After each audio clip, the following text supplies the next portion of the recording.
러시아의 거부권에 막힌 안보리 결의안 유력한 유엔의 태도에 참다 못한 미국에 충격적인 결정을 내렸다고 하는데요.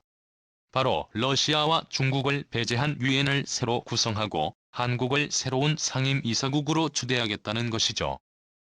한국의 상임이사국에 들어간다는 소식에 일본 정부는 충격에 빠졌다고 합니다. 일본의 항의에도 불구하고 한국 중심으로 한 논의는 급물살을 타고 있습니다.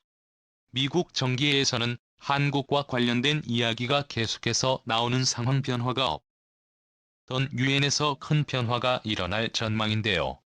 숨가쁘게 진행되는 국제정세 속 한국의 놀라운 국제 위상에 대해 지금부터 자세하게 설명해드리겠습니다. 거부합니다.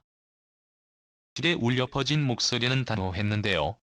그를 바라보는 주변 사람들의 시선이 심상치 않습니다. 모든 이들의 증오를 한몸에 받으면서도 그는 아무렇지 않게 행동했죠. 결국 그가 거부권을 행사하면서 회의는 무산되었습니다. 가장 결정적인 권리를 전쟁 당사국이 쥐고 있었던 회의는 아무런 소득 없이 끝났죠. 유엔 본부에서 진행된 긴급회의는 예상대로 끝났습니다. 미국 뉴욕 유엔 본부에서 열린 안전보장이사회 긴급회의 결의안에는 러시아에 대한 대규모 제재안과 즉각적인 처분이 담겨 있었습니다. 하지만 유엔 상임이사국으로 권리를 행사하는 러시아가 이를 가만히 두질 않았습니다. 회의에 참석한 바실리 레벤자 러시아 대사는 미국이 채택한 결의안에 바로 거부권을 행사하며 이를 무력화시켰죠. 애초부터 상임이사국 지위에 있는 러시아가 전쟁 당사국이기에 유엔에서 어떠한 결의안이 올라와도 통과하는 건 불가능에 가깝습니다. 심지어 러시아의 편을 드는 국가들까지 반대표를 행사하며 유엔 긴급회의는 파국으로 끝날 것이 명백했죠. 10개 상임이사국과 10개의 비상임이사국이 참가한 회의에서 12개국은 찬성표를 던졌고 러시아는 반대표를 던졌습니다. 인도 아랍에미리트의 중국은 기권을 던졌죠. 러시아의 즉각적인 거부를 예상했던 미국은 알바니아와 함께 러시아의 우크라이나 침공과 관련 유엔 특별총회를 열었습니다. 안보리 긴급회의와 다르게 특별총회는 거부권이 인정되지 않습니다. 상임이사국인 러시아의 거부권을 무력화할 수 있다는 장점이 있죠.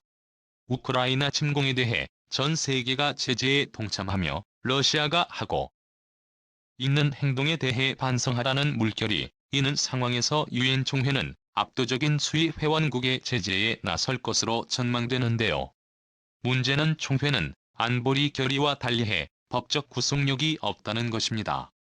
이미 2014년 러시아 크림 반도 병합 때도 유엔 안보리 결의안에 러시아의 거부로 통과되지 못했고 유엔 총회에서는 100개국의 찬성으로 채택된 바 있는데요. 유엔의 행동이 갈수록 의미가 없는 형식적인 결의로 이어지자 많은 국가들 사이에서 불만이 터져나왔습니다. 전쟁 당사자가 상임이사국인 유엔은 강력한 집단이라는 비판도 나오고 있죠. 파멜라 차색 뉴욕 맨해튼 대학교 정치학과 학과장은 인터뷰를 통해 본질적으로 유엔은 여에게 답장을 맡기고 있다고 말하며 냉전 이전 시대의 상태와 별반 다를 것이 없다고 꼬집었습니다. 미국은 유엔을 더 이상 묵과할 이유가 없었습니다. 그러지 않아도 상당수의 분담금을 미국이 지불하고 있는 입장에서 제대로 된 성과를 내지 못하는 유엔을 미국이 감내할 이유가 없었죠. 분담금을 지불하는 다른 유럽 국가들 역시 마찬가지였습니다. 이에 미국은 유엔을 버리고 새로운 판을 짜기로 결심했는데요. 실효성 없는 독재 국가들을 명단에서 제외하고 국제 질서에 협력할 국가들로 구성된 새로운 유엔 기구를 발족할 생각입니다. 그리고 그 기구에 한국의 상임이사국으로 참여할 가능성이 높다고 하죠. 유엔은 처음 생겨날 당시만 하더라도 국제 평화를 위해 헌신하는 조직이었고 회원국들 역시 목적에 충실했습니다. 대표적으로 한국 전쟁은 유엔 개입의 빛을 본 순간이었죠. 다국적 평화유지군이 한국을 지원하면서 유엔의 존재감은 확실했습니다. 그러나 이것도 점점 시간이 지나가면서 강대국들의 편의를 위한 들러리 수준의 조직으로 추락하고 말았습니다. 2011년이 있었던 시리아 내전 당시 유엔의 무능력한 대처부터 유엔의 몰락은 예고된 것이나 다름없었죠. 2011년 발발한 시리아 내전 6년 동안 유엔은 별다른 대처를 하지 못했습니다. 당시의 사무총장이었던 코피 아나는 시리아에 파견을 가서 평화한 육개항을 제한 유엔 감시 아래 교전을 중지할 것을 요청했죠. 바샤르 알아사드 시리아 대통령은 유엔 대사 앞에서는 친절한 척을 했지만 뒤에서는 자기에게 반대하는 시민들을 공격했습니다. 탱크가 마을을 공격하고 여성과 어린이가 죽어가는 아비규환이었죠. 유엔에 대한 불신이 곳곳에서 터져나왔고 유엔을 이를 수습하기 안보리 표결을 통해 군사 개입을 요청했죠. 그러나 번번이 중국과 러시아가 안보리 투표에서 반대를 행사했습니다. 아라사드 시리아 대통령을 뒤에서 지원하는 러시아의 방해에 유엔은 무력했습니다. 결국 6년이 넘는 세월 동안 시리아는 내전으로 인해 신음했고 수많은 이들이 죽어갔습니다. 코피 아난의 뒤를 이어 사무총장에 당선된 반기문 총장은 이 사태의 뒷수습을 위해 조사단을 파견했지만 아무것도 성과를 낸 게 없었죠. 시리아 내부에서는 유엔에 대한 불신이 가득했고와 시리아를 피해 유럽으로 피난을 간 이들은 유엔을 믿지 않는다고 말하며 시리아 국민들 사이에서 생긴 유엔 혐오를 그대로 드러냈습니다.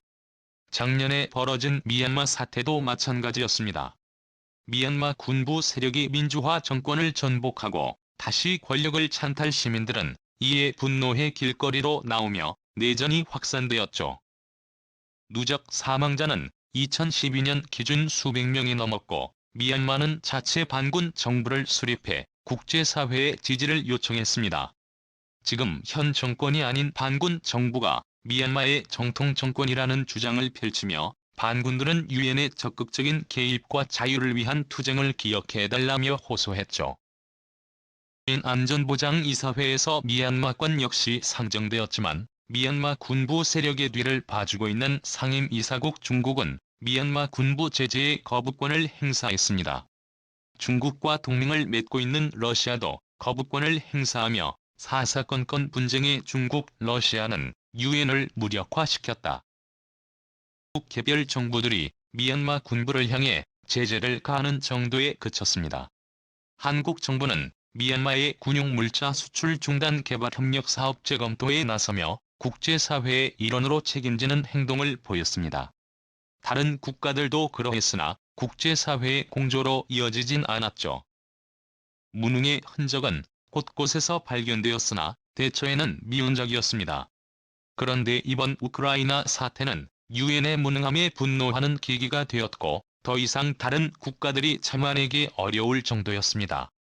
미국에서는 즉각 반응을 미 하원은 유엔 안전보장이사회에서 러시아를 몰아내는 방안에 대해 논의해 안보리에서 러시아를 퇴출하자는 결의안을 작성했다고 밝혔습니다. 하원 외교위원회 소속 공화당 클라우디아 테니 의원이 주도해 민주당 의원들과 함께 이번 반응을 참으면 안 된다고 결의한 것이죠. 유엔 헌장 23조를 수정해 안보리 상임이사국에서 러시아를 배제하자는 것이 주요 골자인 이 법안은 사실 현실적인 성공 가능성이 거의 없는 법안인데요. 러시아에서 거부권을 행사하면 통과될 수 없는 내용이기 때문이죠. 그러나 이 소식이 전해지면서 미국 워싱턴 정가에서는 새 조직을 꾸리고 중국을 러시아를 배제한 국제기구 창설에 대한 논의가 물살을 탔다고 합니다. 미국을 중심으로 서유럽과 아프리카, 아시아 국가들을 따로 부르고 상임이사회 구성을 현재 미국, 영국, 프랑스, 중국, 러시아가 아닌 미국, 영국, 프랑스와 한국과 인도, 독일과 노르웨이 등 주요 선진국들을 포함시키는 구성으로 재편하겠다는 것이 주요 논의 내용입니다. 특히 논의의 핵심으로 한국이 꼽혔는데요. 미국의 주요 동맹국이자 G7 회의에 갈 정도로 영향력을 넓힌 대한민국의 상임이사국 지위에 올라가는 것은 당연하다는 의견이 미 정계에서 나왔다고 합니다. 일본이 강한 반발에 나섰지만 이 소리는 묻혔다고 하죠. 드미트로 콜롬비아와 우크라이나 외교장관은 미국 뉴욕 유엔 본부에서 열린 유엔 총회에 참석해 러시아가 국제법을 위반한 것에 대해 제재가 필요할 것을, 세계 질서의 종말을 앞당긴 러시아의 책임을 것을 요청했죠. 라체제 라스토에바 불가리아 대사는 우크라이나의 연설에 당신들은 혼자가 아니다고 말하며 강력한 지지 의사를 보냈습니다. 터키와 일본 등 각국 대사들 역시 지지 발언을 보내며 우크라이나 문제에 있어서 남이 아니라는 인식을 공유했습니다. 세계 모든 국가들이 공감하는 가운데 오로지 중국과 러시아 등 전쟁 범죄를 저지르는 국가들이 유엔을 허수아비로 만들고 있는 상황. 국제 평화를 위해 더는 좌시할 수 없습니다.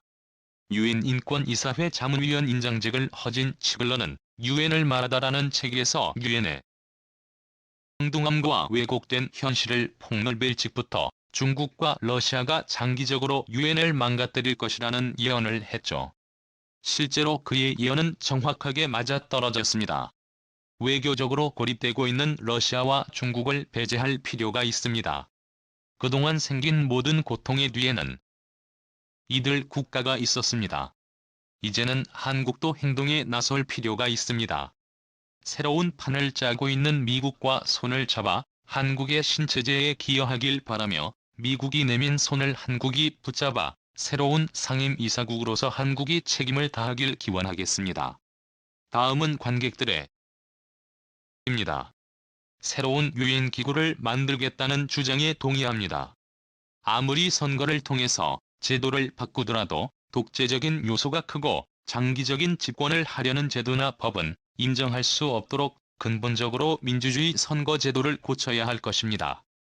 예를 든다면 수상직이나 국제 대통령직 등을 사회에 이상 못하게 한다든지 임기도 1회에 4년 혹은 5년으로 국제적 규정 필요하다는 견해입니다. 이렇게 가는 길이 세계 평화를 위한 길입니다. 대한민국 만세. 아주 좋은 아이디어네요. 진작부터 이런 발상을 해야 했습니다. 러시아나 중국은 세계에서 추방되어야 제정신을 차릴 국가입니다. 전쟁을 취미로 하는 국가 대해 2차 대전을 일으킨 당사자들을 제대로 대가를 지불할 순간이 다가온 것 같습니다.